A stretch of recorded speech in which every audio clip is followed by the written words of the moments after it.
जैसा कि मैं आज क्वेश्चन सुन रहा हूँ पैरागॉन अकेडमी की तरफ से। जैसे कि हमने गुज़िश्ता 5 लेक्चर्स जो अपने चैनल का आगाज़ किया था और अपलोड किए थे, वो थे टाउन ऑफिसर्स और म्यूनसिपल ऑफिसर्स की तैयारी के लिए। जो आज हम ये क्लास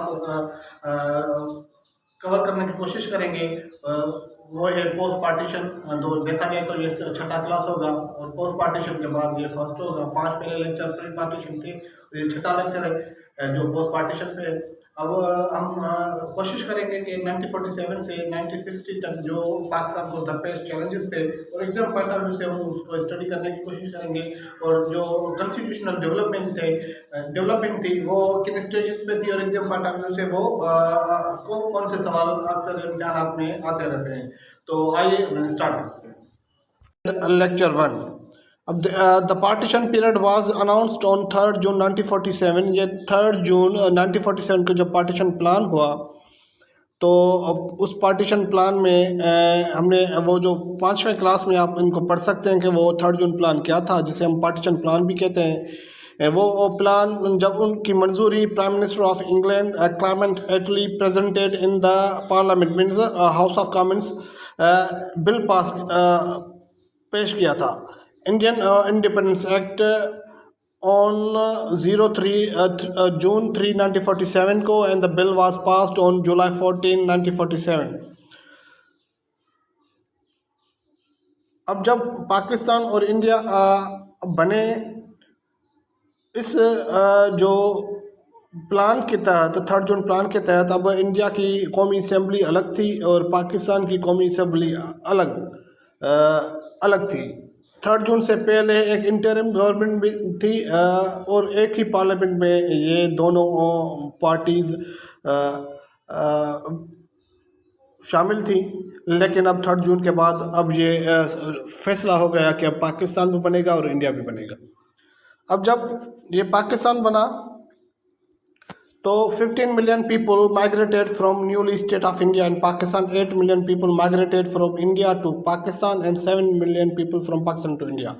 अब ये 15 मिलियन थे, 8 मिलियन इंडिया से पाकिस्तान में और पाकिस्तान से 7 मिलियन मीन 70 लाख लोग हैं वो इंडिया हिजरत कर गए। ब्रिटिश, अब सवाल ये भी आता है कि जो national reserve bank of India में कितनी रिजर्व्स थे जब इंडिया यहाँ पे लेफ्ट करके चला गया। तो वो 4000 मिलियंस थे जो रुपीज़ में 4 अरब रुपए बनते हैं, जिसमें पाकिस्तान को 750 अरब इंडिया की तरफ से देने थे। वो 700 मिलियन दे गए और 500 मिलियन अभी तक पाकिस्तान को नहीं दिए गए। तो सवाल ये आता है कि कितनी अमाउंट थी, वो 4000 मिलियंस थी, उनमें पाकिस्तान को 750 मिलियन रिसीव करने थे, लेकिन वो 700 इंडियन गवर्नमेंट ने 700 मिलियन दिए। अब क्योंकि पार्टीशन से पहले जो ट्रांसफ़र था वाटर की जो है डिस्ट्रीब्यूशन थी, उसका जो सारा हेडवर्क्स था वो इंडिया में था। अब क्योंकि पाकिस्तान बन गया तो इंडिया ने क्या किया कि ऑन अप्रैल 1 1948, ये भी इम्पोर्टेंट सवाल है एग्जाम पॉइंट ऑफ व्यू से, stopped water of Pakistan. World bank president Eugene black, ये भी सवाल है कि वर्ल्ड बैंक का प्रेसिडेंट कौन था, क्योंकि ये 16-17 ग्रेड की जॉब है। तो हमें इस तरह के क्वेश्चंस तक अपने जहन में बिठाना होगा कि ये हिस्ट्री को भी पढ़ना है और उनमें डेट वाइज जो भी किरदार है उनको भी पढ़ना है। और जो आपको CSS PCS और अदर एग्जाम में भी ये आपको नॉलेज पाकिस्तान अफेयर्स की ज़ाहिर बिल्कुल काम आएगी। Eugene black nominated lord Lilienthal as an arbitrator to resolve water issue between the two nations. अब ये क्या हुआ कि वाटर इशू को सॉल्व कराने के लिए वर्ल्ड बैंक बीच में आ गई। तो जब ये इशू बना ऑन अप्रैल 1 1948 को, तो ये सॉल्व कब हुआ, जब सॉल्व हुआ तो हम उस वाटर बिटवीन इंडिया और पाकिस्तान में जो इशू सॉल्व किया गया हम उसको इंडस वाटर ट्रीटी कहते हैं। वाज एग्रीड इन 1916 कराची। सवाल ये भी आता है कि किस साल में साइन हुई ये ट्रीटी और किस शहर में हुई, तो कराची थी। 3 rivers BSR Beas Sutlej Ravi were exclusively given to India and जिसी means Jhelum Chenab Indus to Pakistan. Total जो कुल 6 दरिया थे, 3 इंडिया के हिस्से में और 3 पाकिस्तान के हिस्से में आई। 3 दरिया जो है ब्यास सतलुज रावी इनको ईस्टर्न रिवर कहते हैं, और झेलम चिनाब इंडस जो पाकिस्तान में थे उनको वेस्टर्न रिवर्स कहते हैं। तो अब ये मौजूदा दौर में इंडिया क्या कर रहा है कि India is building Kishan Ganga project on river Jhelum. सवाल यह था कि किशन गंगा किस रिवर पे पाकिस्तान किस रिवर पे ये पानी का प्रोजेक्ट बना रहा है, तो वो रिवर झेलम है, और बगलियार डैम रिवर इंडस पे बनाया जा रहा है। Extension of Junagadh, Hyderabad, Jodhpur, Jammu and Kashmir were to decide their inclusion either to in Pakistan और इन इंडिया। ये भी इशू था कि जब 3 जून प्लान के तहत कुछ हिंदूज़ और मुस्लिम मेजॉरिटी वाले जो ज़िले या सूबे थे तो उनको वोट देना था कि वो पाकिस्तान में शामिल होंगे या इंडिया में। जो इन 5 जो प्रोविंस है, जो कश्मीर का इशू था, जब उनके जो रूलर थे उन्होंने डिसाइड किया कि हम इंडिया में शामिल होंगे, तो इंडिया इन अक्टूबर 1948 को Indian government sent Indian army and occupied a large part of Jammu and Kashmir. India took the matter to the UN security council.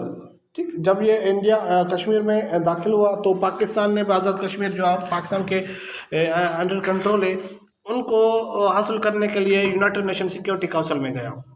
On January 5, 1949, UN Commission for India and Pakistan was set up to resolve the Kashmir issue through plebiscite। जब United nation security council ने 5 जनवरी 1949 को एक commission बनाया India और पाकिस्तान के लिए Kashmir issue को resolve करने के लिए, तो उसके बाद जो resolution United nation security council ने पास की वो नंबर 47 रेजोल्यूशन नंबर 1948 को पास की, 51 रेजोल्यूशन नंबर 1948 को ये भी हुई, 80 रेजोल्यूशन नंबर 1950 को, 91 जो पास की गई वो 1951 को, और 122 रेजोल्यूशन 1957 को पास की गई। Pass on the issue of Kashmir to resolve Kashmir issue on plebiscite, means referendum के बुनियाद पे जो कश्मीर का मसला था वो यूनाइटेड नेशन सिक्योरिटी काउंसिल के ये दी गई रेजोल्यूशन के मुताबिक हल करना था।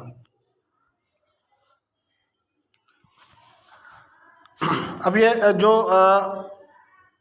एग्जाम पॉइंट ऑफ व्यू से हिस्ट्री बनाए जनरली इंडिया और पाकिस्तान में जो मसाइल थे दोनों ममालिक के दरमियान, जैसे ही वो दोनों आज़ाद हुए तो वो हमने एग्जाम पॉइंट ऑफ व्यू से बयान किए। अब क्योंकि पाकिस्तान बन गया तो पाकिस्तान को जो फर्स्ट चैलेंज सामने आया वो था मेकिंग ऑफ द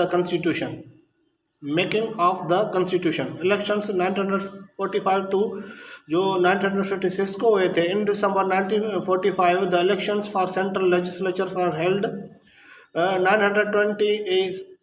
296 सीट्स। जो इलेक्शन हुए उन इलेक्शंस के मुताबिक जो फर्स्ट इलेक्शन सेंट्रल असेंबली के लिए हुए जिसमें 296 सीट्स में मुसलमानों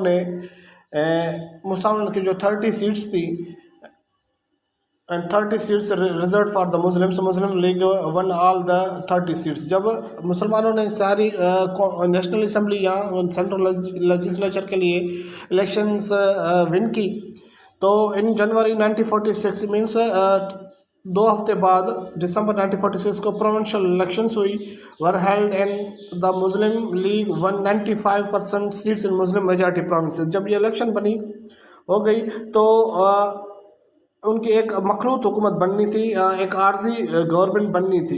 तो interim government to study the cabinet mission plan, please watch our last lecture number 4 in this regard. जो हमने लेक्चर नंबर 4 पहले ही उम्मीदवारों को भेज दी है, तो वो इनको 4 नंबर लेक्चर फिर से सुने और फिर से जब ये उसमें देखें कि उस इलेक्शंस में क्या क्या हुआ, और उसमें जो है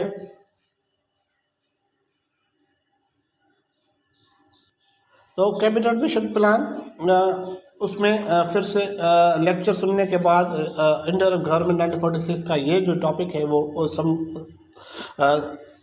समझने के लिए हेल्पफुल साबित होगा। जब in the interim set of 5 members from Muslim League namely Liaquat Ali Khan, I Chundrigar, Sardar Abdul Rab Nishtar, Ghazanfar Ali and Jogendra Nath Mandal were included in the cabinet. कुल 5 मेंबर थे मुस्लिम लीग के, क्योंकि वो 30 मेंबर से जो 5 मेंबर थे वो जो 15-20 मिनिस्टर थे उनमें 5 मुस्लिम लीग के थे, मुसलमानों के थे। To watch also 3 June the partition plan, मैंने पहले ही जो फर्स्ट अब ये पोस्ट पार्टीशन पीरियड में 3 जून फिर से बयान किया, ठीक है। उस बयान के मुताबिक इलेक्शन तो हो गई, लेकिन इंडिया और पाकिस्तान एक ही इंडिया में जो आइडिया था वो काम न कर सका, तो ये 3 जून प्लान थी जिसमें अब इंडिया और पाकिस्तान बनना था। The Constituent Assembly of Pakistan under Partition Plan a separate National Assembly was created। जाहिर है कि पार्टीशन प्लान के बाद पाकिस्तान की असेंबली अलग बनाई गई। First session was held on August 10, 1947। ये भी सवाल आता है कि फर्स्ट सेशन कब रखा गया और किस जगह पे रखा गया। तो फर्स्ट सेशन 10 अगस्त 1947 को सिंध असेंबली बिल्डिंग, जो अब ओल्ड बिल्डिंग है सिंध असेंबली में, अब ओल्ड बिल्डिंग है, ठीक है, उसमें वो सेशन रखा गया। जोबिंद्रा नाथ मंडल टेम्प्ररी चेयरमैन मतलब कि स्पीकर टेम्प्ररी थे, लेकिन M.A. Jinnah was elected as first president of the assembly and Maulvi Tamizuddin vice president on August 11 August 1947 को जो स्पीकर था उस स्पीकर उस वक्त प्रेसिडेंट भी कहते हैं। और अगर सवाल ये भी आता है कि फर्स्ट स्पीकर कौन था कौमी असेंबली का, तो वो जिन्ना था, और वाइस प्रेसिडेंट जो था या वाइस डिप्टी स्पीकर था वो मौलवी तमीजुद्दीन था। Total members 79 and the Muslim league had 60 members. जो सवाल ये भी आता है कि मेंबर्स उस असेंबली के कितने थे, न्यूली असेंबली के, वो 79 थे, जिसमें जो 60 मेंबर्स थे वो मुस्लिम लीग के थे और बाकी जो है दूसरी पार्टी के मेंबर्स थे। अब 12 अगस्त 1947 द टाइटल ऑफ कायद आज़म, 12 अगस्त को कायद आज़म को मोहम्मद अली जिन्ना को कायद आज़म का टाइटल दिया गया। August 15, 1947 Jinnah was elected as first governor general, और 15 अगस्त 1947 को जिन्ना को फर्स्ट गवर्नर जनरल इलेक्ट किया गया असेंबली की तरफ से। अब ये असेंबली में बन गई, तो अब कॉन्स्टिट्यूशन बनना था। तो कॉन्स्टिट्यूशन बनने के लिए एक रिजोल्यूशन पास की गई कि अगर जो फ्यूचर में कॉन्स्टिट्यूशन बनेगा वो किस ख्यालात के तहत बनेगा। तो उनके लिए ऑब्जेक्टिव रेजोल्यूशन, जिसे करारदाद मकासद 1949 कहते हैं, for making of first future constitution of Pakistan, the objective resolution was passed on 12 मार्च 1949 को। तो ऑब्जेक्टिव रेजोल्यूशन 12 मार्च 1949 को पास की गई, जिसमें तहत जो future constitution of India Pakistan होगा वो इस्लामिक उसमें प्रिंसिपल्स होंगे। उसी दिन उसी रेजोल्यूशन में 12 मार्च 1949 के basic principles committee of 24 members was appointed for the draft of the constitution. उसी असेंबली में बेसिक प्रिंसिपल्स कमेटी, जो ये भी सवाल आता है कि कितने मेंबर थे, 24 मेंबर थे, जो अब कॉन्स्टिट्यूशन देखने के लिए ड्राफ्ट तैयार करने थे। तो इसी दौरान ये एक चेकलिस्ट है कि इसी दौरान जो जिन्ना थे वह गवर्नर जनरल फर्स्ट पहला गवर्नर जनरल था। ये उनका जो है टेनोर है 15 अगस्त 1947 से सितंबर 11, 1948 को। दूसरे नंबर पे ख्वाजा नाजिमुद्दीन थे गवर्नर जनरल, जो सितंबर 14 से 1948 से अक्टूबर 16, 1951 तक गवर्नर जनरल है। जो तीसरे नंबर पे गवर्नर जनरल आए वो मलिक गुलाम मोहम्मद थे अक्टूबर 1951 से अक्टूबर 5, 1955 तक ये गवर्नर जनरल रहे। और जो लास्ट में गवर्नर जनरल था वो सिकंदर मिर्ज़ा था, जो अक्टूबर 1955 से मार्च 22 और 1956 तक गवर्नर जनरल रहे। तो इसी हिसाब से अगर प्राइम मिनिस्टर में देखा जाए तो जो फर्स्ट प्राइम मिनिस्टर पाकिस्तान थे वो लियाकत अली खान थे, जो 15 अगस्त 1947 से अक्टूबर 16, 1951 तक प्राइम मिनिस्टर रहे, क्योंकि 16 अक्टूबर 1951 को लियाकत बाग में फर्स्ट प्राइम मिनिस्टर को असैसिनेट किया गया था। तो इसी दौरान ख्वाजा नाजिमुद्दीन जो गवर्नर जनरल थे उन्होंने गवर्नर जनरल ओहदे से इस्तीफा देकर प्राइम मिनिस्टर बना। तो अक्टूबर 16 जो नेक्स्ट डे पे जब लियाकत अली खान को शहीद किया गया, तो 17 अक्टूबर 1951 तक वो दूसरा प्राइम मिनिस्टर बना और अप्रैल 17, 1953 तक ये प्राइम मिनिस्टर रहा। तीसरा प्राइम मिनिस्टर मोहम्मद अली बोगरा अप्रैल 4, 1953 से अगस्त 11, 1955 और जो फर्स्ट कॉन्स्टिट्यूशन बनने तक जो चौथा प्राइम मिनिस्टर था वो चौधरी मोहम्मद अली था, जो 11 अगस्त 1955 से 12 सितंबर 1956 तक वज़ीर आज़म रहा। मीन्स ये जो 4 वज़ीर आज़म थे और 4 गवर्नर थे, इसी दौरान जब ये लास्ट गवर्नर सिकंदर मिर्ज़ा और last prime minister Chaudhry Mohammad Ali था। ठीक है, तो सिविलियन कू कब इसे कू, उनका प्रोनाउंसिएशन कू कहा जाता है। तो जब अक्टूबर 24 1956 को, मीन्स जब मोहम्मद अली भोगरा वज़ीर आज़म थे और मलिक गुलाम मोहम्मद गवर्नर जनरल थे, तो फर्स्ट सिविलियन जो ये मार्शल सिविलियन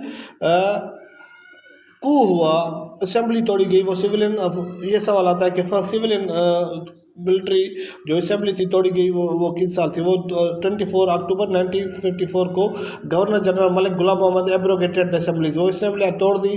तो जो डिप्टी अब स्पीकर था मौलवी तमीज़ुद्दीन, जो जिसे प्रेसिडेंट भी कहते हैं, और speaker of the assembly Maulvi Tamizuddin challenge the order of abrogation in Sindh high court.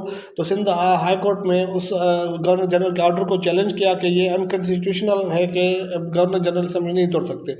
तो सवाल ये भी आता है कि सिंध गवर्नमेंट का उस वक्त जज कौन था? तो justice Munir restore the assemblies on May 28 1955 को असेंबलीज को जो रिस्टोर कर दिया। अब प्राइम मिनिस्टर मई 28 1955 को जो है रिस्टोर किया गया। तो इसी कुछ महीने बाद last prime minister Chaudhry Mohammad Ali आया और सिकंदर मिर्ज़ा जो गवर्नर जनरल थे 6 अक्टूबर 1955 से मार्च 1956 तक थे। तो फर्स्ट जो कॉन्स्टिट्यूशन बना वो 23 मार्च 1956 को बना। और अब मलिक जो सिकंदर थे, जो गवर्नर जनरल ओहदे से तब्दील होके अब वो फर्स्ट प्रेसिडेंट बने। और इसी तरह फर्स्ट कॉन्स्टिट्यूशन ऑफ पाकिस्तान 23 मार्च को 1956 को the first constitution of Pakistan को इम्पोज किया गया। अब जो तीसरा लेक्चर होगा उसमें हम फर्स्ट सेकंड थर्ड कॉन्स्टिट्यूशन को एग्जाम पॉइंट ऑफ व्यू से स्टडी करने की कोशिश करेंगे। मेहरबानी।